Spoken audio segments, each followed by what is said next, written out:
Get a standing ovation when you went back to class for that game winner? Yeah, it was pretty different, man. Just going back to class, walking around campus, people were just like, "Nice shot, man. We saw the game," and so that was actually cool. How many times do you rewatch it? I mean, I'm a big film guy, so I'm always watching film. So really, yeah, it was a big shot, but I'm looking at what happened to how did we get there, and so yeah. If I could take you back to that just a little bit more, what does it mean to you personally to get that love from everybody around here on campus after something like that? I mean, it's dope, man. It's a blessing. It just really shows love and how like the fans and the people up here really care about the sport and really care about their athletics, and so man, it's a blessing. You mentioned you were looking at film. Talk to us about how you think the team got there in that position where you needed to hit that shot, and how do you not put yourselves in position to need to do that in the future? I mean, we just struggled with following the game plan. We knew the game plan coming in. We knew for a fact that they were a good three-point shooting team, and we knew for a fact that the only way they could really, really beat us, really beat us was, three-point shooting. And credit to them, man, they hit 14 threes, and so we really just bombed the game plan. Because coming in, Coach Savino really stressed. They're going to be driving and kicking. They're going to be looking for three-point shots. They're going to pump fake. They're going to go off 2 feet in the paint and look for shooters, and so we knew that, but I guess come game time, we just bombed it. What was the issue? Was it a lot of overhelping? What did you kind of see when you were looking at the game plan?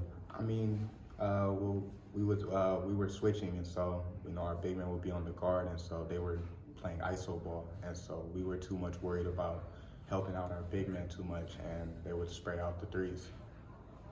What are you looking forward to about this Villanova game in Philly? I mean, we played Villanova, man, at Nova. It doesn't get any better than that, man. It's actually just that experience to be able to play in that game. I'm very excited about that. You feel like you have to be a leader as the point guard and a sophomore on this team going into an environment like that? For sure, for sure. Not only me, but everybody has to be locked in, and this is a very big game for that, and we get to see, man, just how it practices and how all this stuff comes into play. So, we're excited about it, man. Preparing for it, and we just can't wait to leave to go to Philadelphia. How often do you get to play in NBA gyms? Not often. Especially, this is my second year, so last year we got to play, T-Mobile Arena. We got to play Madison Square Garden. So more and more. So I'm excited to see what arena we're going to be playing in this year. Plus, we play after Villanova, we play in Atlanta, I believe. Ohio State. The Hawks place. Hawks Arena, yeah. So those little things like that, they matter to you. Yeah, for sure. I mean, who wouldn't want to play on an NBA arena? Earlier this season, obviously you were sat for the one game. How did that maybe serve as maybe a wake-up call or something that kind of maybe motivate you going forward? I mean, what was the question again? As far as the one game you were sat, Yeah. Did that serve as any sort of wake-up call or anything like that? I mean, a wake-up call, yes. I mean, it just shows, man, just sitting there, man, I really wanted to be on that court and just be able to help my team. And so I knew for a fact I couldn't do that. So, yes, it's a wake-up call, and it shows that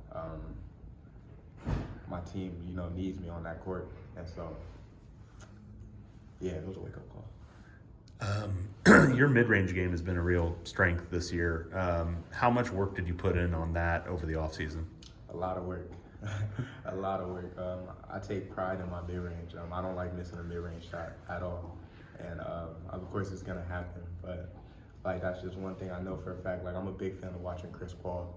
And so I love how he comes off the screen and just, pace and then gets to his shot in the mid-range area.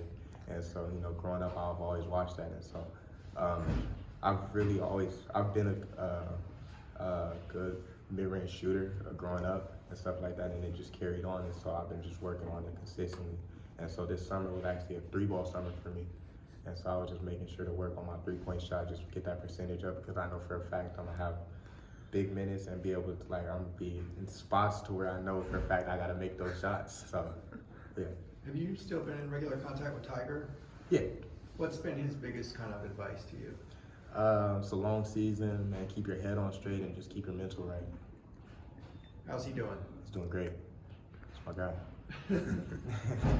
When you were talking about pace, it almost made me think that if you want to play with pace, this is the right school for you, because You know, not every game y'all gonna be scoring 100 or 90 or anything like that. Like, it's gonna take defense and timely offense to win games. It's a war out there for sure, and defense wins games, and this is the place to be for that. Cronin stresses defense 24/7, and also, man, he trusts me, and so with that, you know, I got to be a coach on the floor. For, you know, when we're on the opposite end and we're playing in a big environment to where like we can't hear coach on the other side, so I got to be that voice on the court, and so. Thank you. Thanks, Dylan.